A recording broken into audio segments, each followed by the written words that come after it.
नजरीन drama serial इंतहा में नौशीन आखिरकार अरूसा पर बदल ही गई। अरूसा को कहती है, तुम क्या समझती हो कि तुम असद की जिंदगी में इत्तफाकी आ गई हो? नहीं, तुझे असद की जिंदगी में मैं लेकर आई थी। मैं चाहती थी कि तेरे जरिए इस घर के लोगों का सुकून बर्बाद कर दूं, मगर तू तो बहुत जल्द बदल गई। याद रख, अगर मैं तुझे असद की जिंदगी में ला सकती हूं तो मुझे असद की जिंदगी से तुझे निकालना भी आता है। अरुसा कहती है, हमारा रिश्ता इतना कमजोर नहीं जो आपके सहारे खड़ा है। आइंदा आप मुझसे दूर रहें।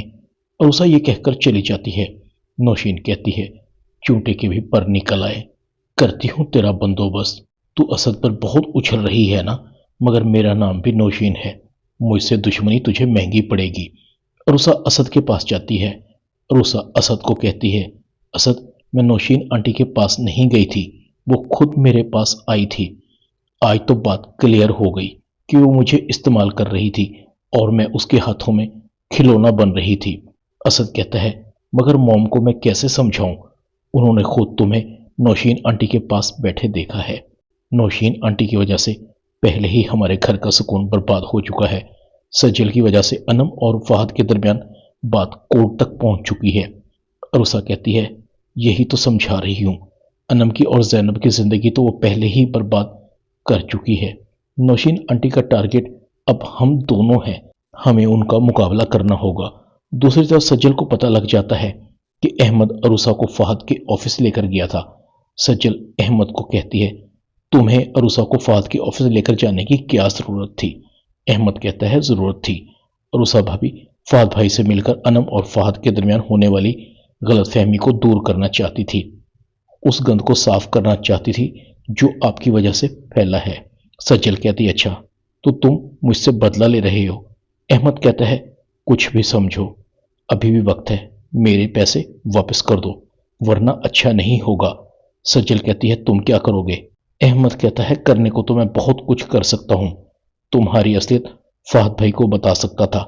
मेरा दिल भी बहुत कर रहा था, फिर सोचा कि अरूसा भाभी आपकी असलियत खुद ही बता देंगी, लेकिन मैं इसलिए नहीं बता रहा कि मेरी और आपकी लड़ाई सिर्फ शेयर तक है। चुपचाप मेरे शेयर मुझे वापस कर दें और मुझे उम्मीद है कि आप बहुत जल्द मेरे पैसे मुझे वापस कर देंगी। अहमद कॉल काट देता है। सज्जल को बहुत गुस्सा आ रहा था। ये अहमद का बच्चा उन लोगों के साथ जाकर मिल गया है, मेरी सारी प्लानिंग खराब कर देगा। मुझे अहमद को फहद से मिलने से रोकना होगा। अम्मी से बात करती हूँ। सज्जल अपनी माँ को कॉल करती है, अम्मी अहमद को समझाएं, मेरे दुश्मनों के साथ मिलकर मुझे नीचा दिखाने पर तुला हुआ है। आप जानती हैं फहद के ऑफिस और उसको कौन लेकर गया था?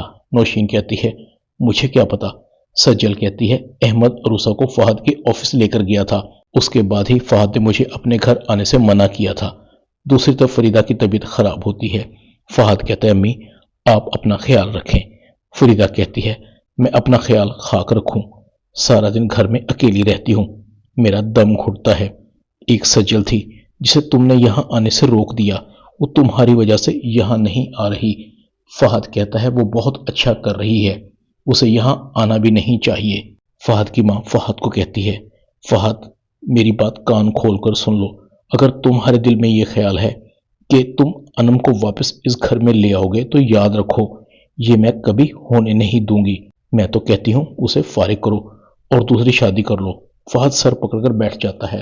अरुसा अस्मा को कहती, आंटी आप मुझे गलत मत समझें, नौशीन आंटी जबरदस्ती मेरे पास आई थी, वो नहीं चाहती कि हम सुकून से रहें। उन्होंने मुझे धमकी दी है कि मेरी और असद की शादी उसकी वजह से हुई है और वो मुझे असद की जिंदगी से निकाल बाहर फेंकेंगी। दरअसल उनका प्लान फेल हो गया है क्योंकि मैं बहुत जल्द नौशीन आंटी की असलियत को समझ गई थी। ड्रामा इंतहा में इतना ही। चैनल को सब्सक्राइब कर दें। शुक्रिया।